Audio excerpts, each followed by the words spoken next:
আর কিচ্ছু করতে পারেন না পারেন, শুধু একটা কথা বলে যাই, রমজান মাসে ফরজ রোজা রেখে অন্তত কোন প্রকার হারাম কাজ, গুনাহের কাজ করবেন না। বাস এটুকু যদি করতে পারেন ইনশাল্লাহ আপনার রমজান সাকসেস। চেষ্টা করা যাবে না ইনশাল্লাহ? একটা কাজ যদি করতে পারেন আপনার রমজান ইনশাল্লাহ সফল। সেটা হলো ফরজ রোজা রাখলেন, 5 ওয়াক্ত নামাজ তো ফরজ পড়বেনই, ফরজ কাজগুলো করলেন আর গুনাহ থেকে বেঁচে থাকলেন। কোনো হারাম কাজ করলেন না, ঝগড়াঝাটি করলেন না, মিথ্যা বললেন না, চগলখড়ি করলেন না, গীবত করলেন না, কাউকে ঠকাইলেন না, 2 নম্বর কাজ করলেন না।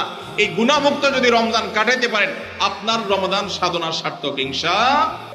স্বামী আদেশ করলে কি শ্বশুর শাশুড়ির সেবা করতেই হবে? সেবা করতে গিয়ে অনেক সময় আমি অসুস্থ হয়ে যাই, এক্ষেত্রে ইসলাম কি বলে? ভাইরা আমার, স্বামী যদি আদেশ করে যে আমার বাবা মার খেদমত করো, এখন বোনের প্রশ্ন হলো আমি অসুস্থ হয়ে গেলেও কি স্বামীর সে নির্দেশ মানতে হবে কিনা? উত্তর হলো না। যদি এই পর্যায়ের হয় যে আপনি শ্বশুর শাশুড়ির সেবা করতে গিয়ে আপনি সুস্থ না থাকেন, এই পর্যায়ের আপনার সেবার প্রশ্ন আসে, তো আপনি নিজেকে অসুস্থ করে ফেলে তারপরে শ্বশুর শাশুড়ির খেদমত করতে হবে, এত কঠিন নির্দেশ ইসলাম আপনাকে দেয় নাই।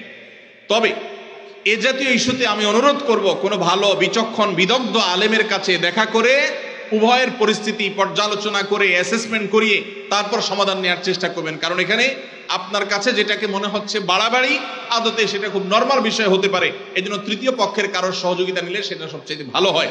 এই প্রশ্নোত্তরের সংক্ষিপ্ত সেশনে আমরা অল্প কথা উত্তর দিয়ে গেলে আপনার ভুল বোঝার সম্ভাবনা আছে। সেজন্য কোনো দক্ষ আলেমের কাছে, বিচক্ষণ ইমাম সাহেবের কাছে গিয়ে দুজন মিলে তারপরে পুরো অবস্থা জানাবেন।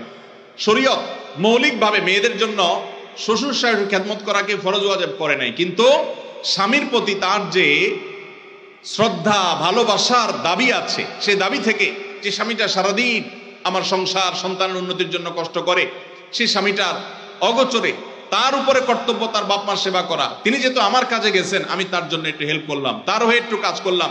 তাছাড়া মা বাবার মতো বয়সী মানুষ, তারা যখন আশেপাশে তাদের সেবা করার মানসিকতা থাকা দরকার। কিন্তু সেই সাথে এটাও ঠিক যে আমাদের সমাজে অনেক শ্বশুর শাশুড়ি আছে আস্ত জোয়ান তাগড়া সুস্থ সবল, এরপরও সে আশা করে বসে থাকে বৌমা সব করে দিবে।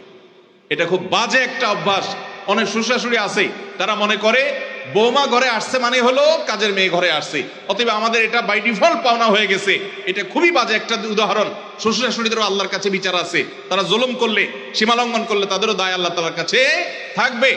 নিজের মেয়েটা তাকে দিয়ে কোনো কাজ করায় না, আরেক ঘরের মেয়ে আসছে তাকে দিয়ে সারাদিন গাদা খাটনি করা, এটা জুলুম। অতএব জুলুমও করা যাবে না। আবার বোনরা শ্বশুর শাশুড়িদেরকে ইগনোরও করবেন না। আল্লাহ তাআলা আমাদেরকে আল্লাহর নির্দেশকে যথাযোগ্যভাবে মানার তৌফিক দান।